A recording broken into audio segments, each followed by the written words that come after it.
L'Église catholique fait mémoire de saint Guénolé. Guénolé, de Gwen signifie en celtique blanc et pur.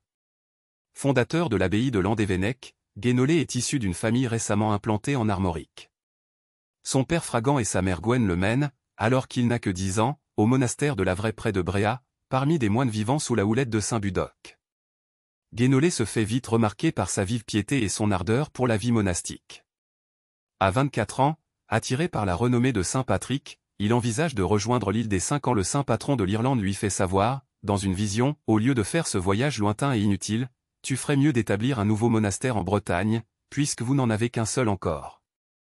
Avec 11 moines du Lavray, Guénolé part s'établir sur l'îlot de Tibidi, face à l'embouchure du Faou. Ce fut une première étape, le sol était ingrat et les tempêtes très violentes.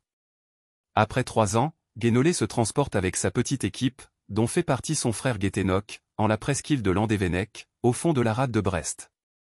C'était en 485. Il défriche avec ses moines la terre inculte et construit un monastère, destiné à avoir une grande influence spirituelle jusqu'à nos jours. Fidèle serviteur, l'abbé Guénolé rejoint son maître le 3 mars 532. Il aura pour successeur saint Gwenaël. Détruit en 1793 pendant la Révolution, le haut lieu de Landévennec fut restauré en 1950 par les bénédictins, tout près des vestiges du monastère primitif.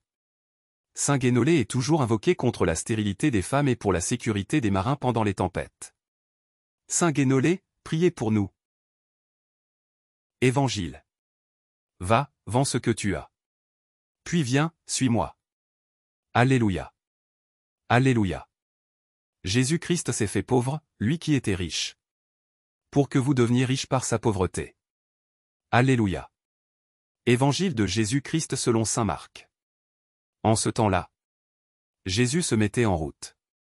Quand un homme accourut, et, tombant à ses genoux, lui demanda. Bon maître, que dois-je faire pour avoir la vie éternelle en héritage?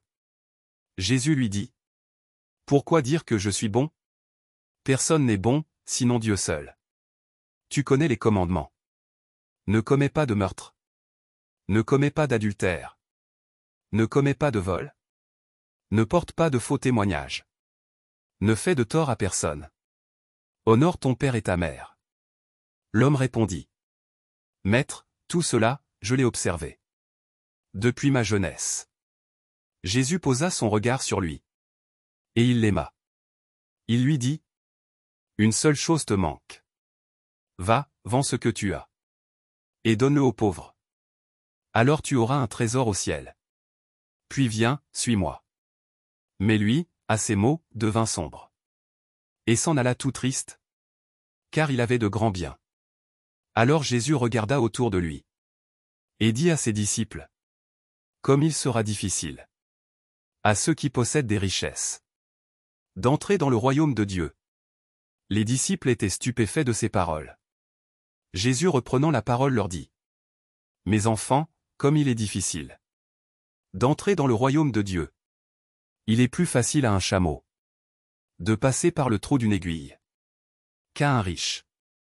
D'entrer dans le royaume de Dieu. De plus en plus déconcertés. Les disciples se demandaient entre eux. Mais alors, qui peut être sauvé? Jésus les regarde et dit.